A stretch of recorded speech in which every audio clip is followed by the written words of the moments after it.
할렐루야. 오늘은 출애굽기 6장 말씀 함께 은혜를 나누겠습니다. 어제 말씀 보니까 바로가 이스라엘 백성들을 전혀 보내줄 마음이 없습니다. 이스라엘 백성들에게 자유를 줄 마음, 출애굽시킬 마음은 전혀 없습니다. 그런데요, 하나님의 의지는 분명합니다. 하나님은 반드시 이스라엘 백성들을 꺼내시겠다는 겁니다. 자, 당대 최고의 권력자 애굽 왕이 반대합니다. 그러나 하나님은 반드시 꺼내시겠다는 겁니다. 그럼 결과는 어떻게 될까요? 하나님의 계획하심을 사람이 막을 수는 없습니다.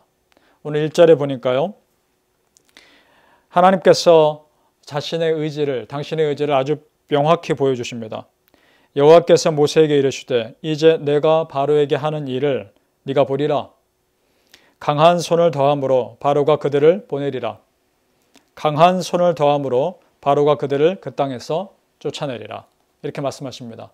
강한 손이라는 표현이 두 번이나 등장합니다. 여호와 하나님께서 강한 손으로 이스라엘 백성들을 반드시 끌어내시겠다는 겁니다. 여러분, 하나님께서 하시면 하십니다. 사람이 막을 수가 없습니다. 우리가 여호와 하나님을 신뢰해야 될 이유가 바로 여기 있습니다. 여호와 하나님, 나의 하나님의 그 강한 손으로 우리를 붙드시면 어떤 상황에서도 우리는 넘어지지 않을 수 있습니다. 넘어졌다 해도 그 강한 손으로 우리를 일으키시면 반드시 다시 일어날 수 있으리라 믿습니다. 그 믿음이 우리 안에 있기를 축복합니다. 오늘 하나님께서는 스스로를 드러내시는데 2절 말씀에요. 하나님이 모세에게 말씀하여 가라사대 나는 여호와로라 말씀하십니다. 나는 여호와다.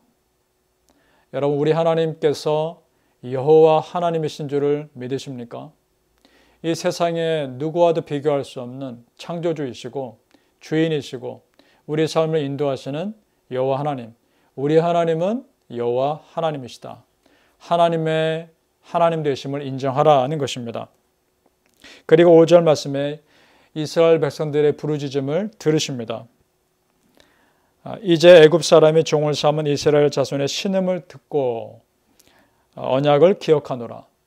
우리의 부르짖음을 들으시고요, 그들과 함께 하시겠다는 약속을 기억하십니다. 그것이 우리 아버지 하나님의 은혜 아니겠습니까?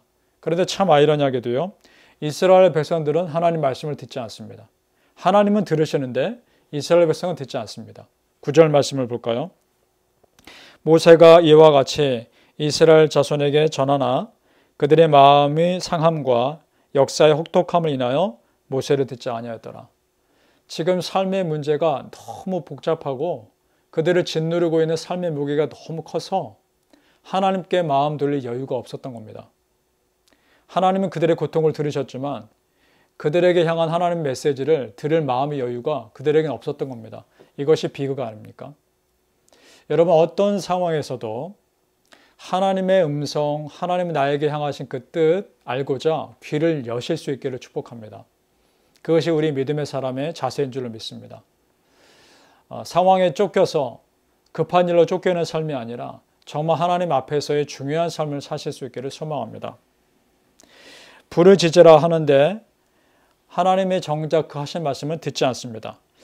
이것을 우리에게 적용해 볼까요? 하나님께 기도를 합니다. 그런데 이 기도를 하나님이 들으실지 확신에 서지 않고 기도는 하지만 결국은 내 마음대로 해버리는 그런 삶이 지금 이스라엘 백성들의 삶의 모습 아닐까요? 그렇다면 그런 기도는 진정한 기도가 아닐 것이고 그런 부르짖음은 진정한 부르짖음이 아닐 것입니다. 여러분, 하나님의 하나님 되심을 믿으십니까? 하나님이 나의 하나님 되심, 하나님이 모든 것을 다 아시고 내 모든 상황을 인도하실 그 하나님에 대해 100% 신뢰하십니까? 신뢰하지 못했기 때문에 이스라엘 백성들은 듣지 않았을 것입니다. 하나님은 여러분 다른 누구도 하나님이 아닌 내 아버지시고 내 하나님이십니다. 그 하나님이 내 기도를 들으시고 나의 삶에 들어와셔서 나와 함께 하십니다. 그 하나님을 믿으시길 축복합니다. 오늘 이렇게 말씀 읽다가 갑자기 족보가 나옵니다. 모세와 아론의 족보, 레위 족속의 족보가 나오는데요. 16절을 보면 레위 아들들의 이름은 연치대로 이러하니 이렇게 되어 있습니다. 여러분, 어떻게 갑자기 뜬금없이 이스라엘 백성을 출애굽하는 그 스토리에서 레위 족보가 들어갈까요? 여러분, 레위 지파가 어떤 일을 나중에 하게 됩니까? 출애굽해서 광야에서 하나님이 레위 지파를 제사장 삼으십니다. 그리고 레위 지파를 성막에서 일하게 하십니다. 성막에서 하는 일은요, 제사를 드리는 일이고 제물을 바치는 일입니다. 그리고 그 제물 바치는 자의 간구를 드리는 일입니다. 예배죠.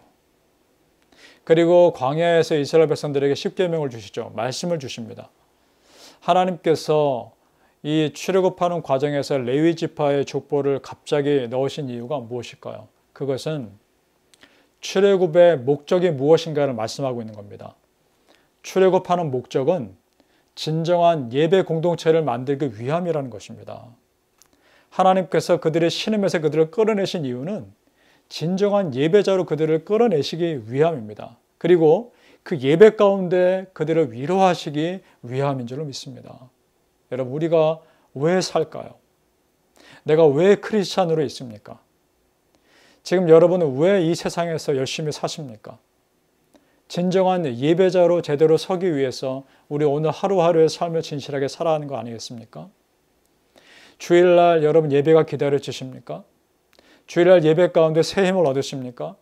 그 예배 가운데 주시는 하나님의 위로로 또 한 주간을 살아가십니까? 여러분, 우리의 삶의 중심이 예배가 되시기를 축복합니다. 하나님이 정말 찾으시는 자는 어떤 사람일까요? 요한복음 4장에 보니까 정확한 말씀을 하십니다. 요한복음 4장 23절에 아버지께 참으로 예배하는 자들은 신령과 진정으로 예배할 때가 오나니 곧 이때라. 아버지께서는 이렇게 자기에게 예배하는 자들을 찾으시느니라. 여러분, 곧 이때가 언제입니까? 바로 지금, 바로 오늘이고 지금 내가 삶을 살고 있는 항상 그날입니다. 예배 드릴 때가 딱히 정해진 때가 아니라 사실은 오늘 하루하루가 예배자의 삶인 것이고 주일은 그 예배자의 삶을 하나님께 드리는 내 자신이 제물되는 그런 날입니다. 여러분, 내가 어디서 출애굽해야 될까요? 내가 내 죄의 삶에서 출애굽해야 되지 않겠습니까? 세상에서 인정받고 싶은 그런 수준의 삶에서 출애굽해야 되지 않겠습니까? 그래서 정말 하나님 기뻐하시는 예배자의 삶을 살고자 이 자리에 서시고 말씀 가운데 서시기를 예수님 이름으로 축복합니다.